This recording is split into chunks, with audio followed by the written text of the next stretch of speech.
Hello Jai Hind to all my dear NDA aspirant.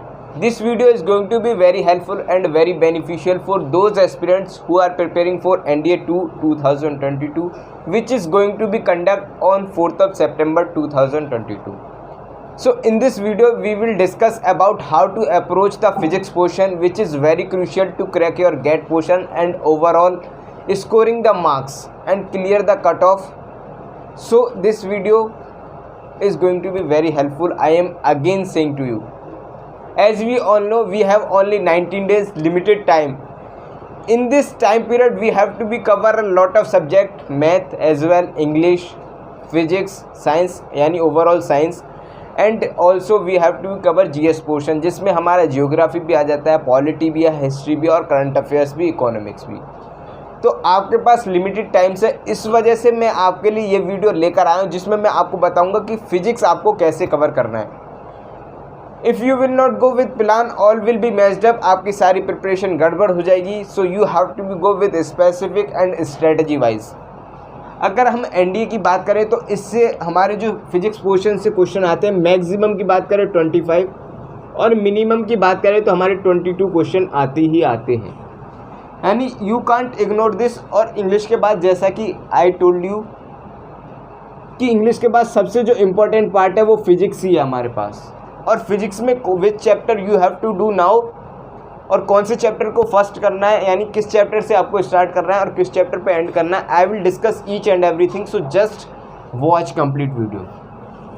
अगर हम बात करें तो हमारे पास 25 से 20 क्वेश्चन आते हैं. तो सबसे जो इम्पोर्टेंट पार्ट है वो है हमारा ऑप्टिक्स. ऑप्टिक्स के हमारे अंदर क्या आता है? ऑप्टिक्स के अंदर हमने 10th क्लास में पढ़ते हैं, यानी कि रिफ्लेक्शन, रिफ्रैक्शन, प्रिज्म के बारे में, एटमॉस्फेरिक रिफ्रैक्शन, ये सारी बातें हम अपने ऑप्टिक्स के अंदर डिस्कस करते हैं, जिससे आपके एग्ज़ाम में क्वेश्चन आना, यानी कि 6 to 7 क्वेश्चन आपके हर बार आते ही आते. सबसे ज़्यादा इम्पोर्टेंट चैप्टर है ऑप्टिक्स. इसके बिना चैप्टर के आप जा नहीं सकते एग्ज़ाम में. नेक्स्ट चैप्टर हमारा होने वाला है इलेक्ट्रिसिटी. इलेक्ट्रिसिटी बहुत इंपॉर्टेंट चैप्टर है, और बस इससे जो आपके क्वेश्चन मिलेंगे that will be based on formula. आप बस फार्मूले भी याद कर लेंगे.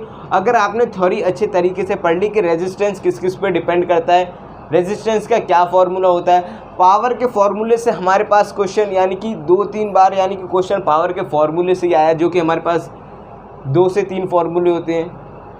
तो इस तरीके के क्वेश्चन आपसे पूछ लिए जाते हैं एग्जाम में. तो ये भी हमारा बहुत इंपॉर्टेंट है. ऑप्टिक्स हो गया, इलेक्ट्रिसिटी हो गया, ग्रेविटेशन हो गया हमारे पास, ग्रेविटेशन चैप्टर, जो कि हमारे 9th क्लास की बुक में दे रखा है. तो इससे भी डायरेक्ट क्वेश्चन आपके, जो हमारे पास ग्रेविटेशन लॉ होता है उससे आपका रिलेशन पूछ लिया जाता है कि फॉर्मूले से आपको रेडियस इतना बढ़ा देगा, मास को डबल कर देगा, तो आपका फोर्स कितना होगा. इसी तरीके से हमारे पास केपलर्स लॉ पे क्वेश्चन आ जाते हैं. तो ग्रेविटेशन आपको कंप्लीट नॉलेज होना चाहिए. नेक्स्ट चैप्टर है हमारे पास मोशन से क्वेश्चन आते हैं. मोशन इसको कहते हैं, यानी कि ये जो चैप्टर्स हैं मोशन और हमारे पास ग्रेविटेशन, यूनिट एंड डायमेंशंस, ये क्वेश्चन आप, ये जो चैप्टर्स हैं ये हमारे मैकेनिक्स में आएंगे. और मैकेनिक्स का डिस्कस किया गया है हमारे 9th क्लास में. यानी कि अगर मैं बात करूं तो अगर आपको अच्छी तरीके से प्रिपरेशन करनी है, so you have to be go through the NCERT first. अगर आपने अभी भी प्रिपरेशन स्टार्ट नहीं की है तो आपको बेसिक्स के लिए आपको first of all you have to go NCERT complete कीजिएगा. Then after you can go on the previous year question paper. अगर आप without previous year question paper जाएंगे, मेक श्योर कि आप गलती कर बैठेंगे एग्ज़ाम में. तो आपको प्रीवियस ईयर क्वेश्चन पेपर से आइडिया लग जाएगा किस पार्ट से कितने ज़्यादा क्वेश्चन आ रहे हैं और कौन से पार्ट्स आपको करने पड़ेंगे. और हमारा सबसे ज़्यादा इम्पोर्टेंट, मैंने ग्रेविटेशन बता ही दिया आपको, इलेक्ट्रिसिटी बता दिया, ऑप्टिक्स बता दिया, साउंड से क्वेश्चन आते हैं आपके डायरेक्ट, एम्पलीट्यूड से, फ्रीक्वेंसी से.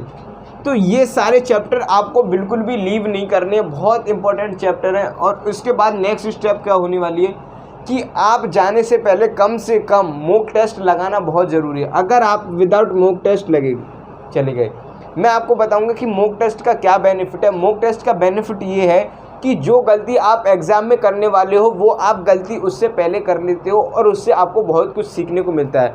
अक्सर ये होता है कि जो गलती हम पहले करते हैं उससे वो हम कभी भूलते नहीं हैं, तो एग्ज़ाम टाइम पे वो गलती नहीं करोगे जो पहले आपने कर चुके हो। तो ये चैप्टर्स आपको करने ही करने हैं। इसके अलावा हमारा थर्मोडायनेमिक्स की बात होती है। तो ये अगर आपने ये चैप्टर, सबसे पहले मैं कहूँगा कि ये चैप्टर करने हैं, फिर उसके बाद आपको प्रीवियस ईयर क्वेश्चन पेपर लगाने। अगर आपको इनमें कॉन्फिडेंस आ गया तो और चैप्टर मैं आपको बताने वाला हूँ, कंप्लीट स्ट्रेटजी भी लेकर आने वाला हूँ बिल्कुल गेट पे। और आपके लिए मैंने कमेंट डिस्क्रिप्शन बॉक्स में लिंक प्रोवाइड कर दिया जिसमें मैंने कंप्लीट गेट की और मैथ की स्ट्रेटजी बताई है। तो मेक श्योर उस वीडियो की जाके देख लें आप, और ये वीडियो आपके लिए बहुत हेल्पफुल होगी। तो वीडियो को शेयर करें अपने फ्रेंड्स के साथ ज़्यादा से ज़्यादा लोगों तक, and also subscribe the channel and press the bell icon. मिलते हैं नेक्स्ट वीडियो में, तब तक के लिए जय हिंद।